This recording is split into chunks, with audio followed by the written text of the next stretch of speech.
Other possible way of doing the things of driving the pawn storm is one that happens in an actual chess game. And allow me to go back to, say, for example, here with knight d5. What I was talking about, the taking the center and trying to weaken somehow black's dominion of the center, also cementing the backward pawn, because normally when black plays d5, that doesn't say anything good about white's game or white's position. So knight takes d5, it takes d5, and bishop d7. This is an actual game from Sedlak and Colovic. Forgive me if I mispronounce the name of these players or some other, because, well, I don't speak Elvish, so all the Middle Earth names I don't deal normally with, but, well, you may look them up in the description of the video anyway. Things went on with knight a5. You may spot thematic moves in every game, in the Najdorf, for sure. And then there are the thematic moves and the grandmaster of the genius moves, that is the ones that we will achieve if we already deal with the thematic moves, ours and our opponents, and can pay attention not to the basics of the positions, because that we would already know and have interiorized in some way, but to the genius moves. So they're really useful and unexpected maneuvers, like somehow happened in this game. Queen c7, bishop d3, well, so far very normal. Rook hg1, king h8, not a very common move, not a very useful one in my opinion. Maybe black should have been a little more active here, but well, this is somehow what's going to happen in any game we play. What we are going to have is that our opponent makes mistakes or plays not very precisely. That's what we have to aim to exploit. Rook c1, bishop d8, all those moves are slowly maneuvering, just looking for an improving of the position from both sides.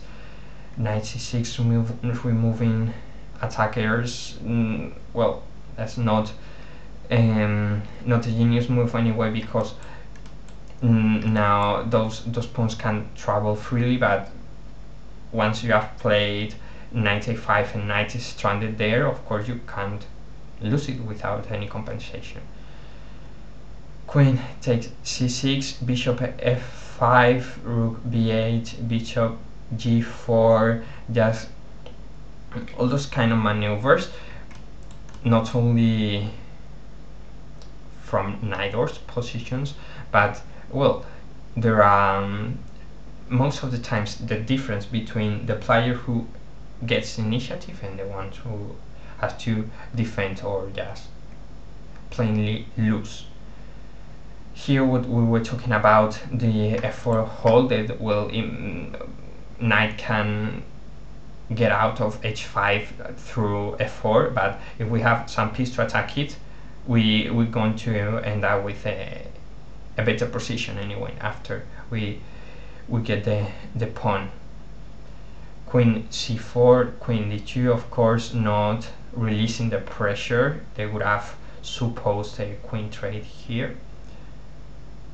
Most of the attacks on the when we are attacking a castle need rooks or queen. You may check it for yourself. I mean, not only Najdorf, in any chess game, all the attacks that happen in the middle game, the early of the late middle game, I don't mind. In chess, involve some way of another heavy pieces, a queen or the rook, or because if we remove early the heavy pieces or the light pieces but leaving only rooks on the board or something like that, we would end up with a kind of end game that just deals with technique and strategy, not much of the tactics and the unexpected moves we can find when the heavy pieces and some attacking opportunity are still on the board. And slowly but rightfully, Sedlak just gets with the very naturally gets with the correct plan and the correct way of achieving it, because what he has done is just to defend discreetly but effectively, removing attackers, pushing their own pawns, and although when we get to the end game,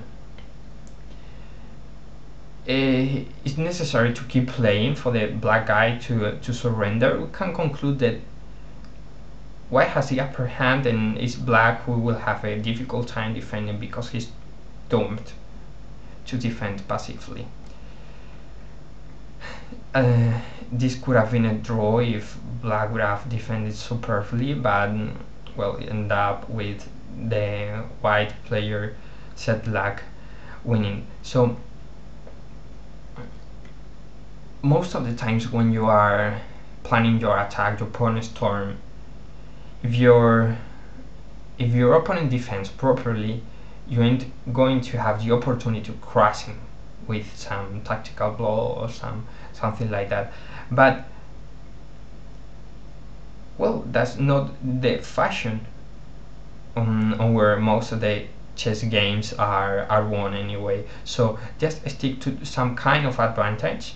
Don't trade just one advantage for another one if you are leaving out possibilities of developing future advantages. That if, for example, getting too passive or trying pieces without much reason.